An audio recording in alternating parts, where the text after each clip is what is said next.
Here we have two flasks X and Y of volume 250 ml and 300 ml respectively. So this is flask X and this is flask Y. Both are maintained at the same temperature. Let me take it as T. And these two are connected by a stop clock of negligible volume. And this flask X contains nitrogen at a pressure of 660 torr, whereas the flask Y contains neon at a pressure of 825 torr. Now, if this stop clock is opened and when these two gases are allowed to mix, we need to find out the partial pressure of neon and the total pressure of the system.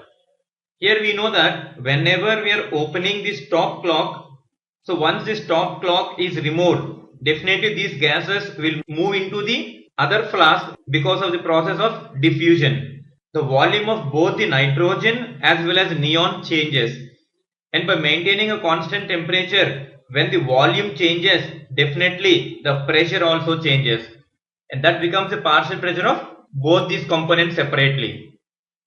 Let's calculate that. So when we are maintaining temperature, this is the relation between pressure and volume. P1 V1 is equal to P2 V2. Let us calculate the partial pressure of neon first. Its initial pressure is given as 825 torr, and that is present in the flask Y of volume 300 ml. As the new volume is the sum of the volume of these two flasks, so it becomes 250 plus 300, that is 550 ml. So as the volume is changing, definitely the pressure changes, and that becomes the partial pressure of neon, which is equal to 825 into 300 divided by 550. And on solving this, we get the value as equal to 450 torr. So this becomes the partial pressure of neon. As we require the total pressure, definitely we need to even calculate the partial pressure of the second gas, which is nothing but nitrogen. Again we need to use the same formula. P1 V1 is equal to P2 V2, and here P1 is the initial pressure of nitrogen, which is nothing but 660 torr, which is present in a vessel of volume 250 ml.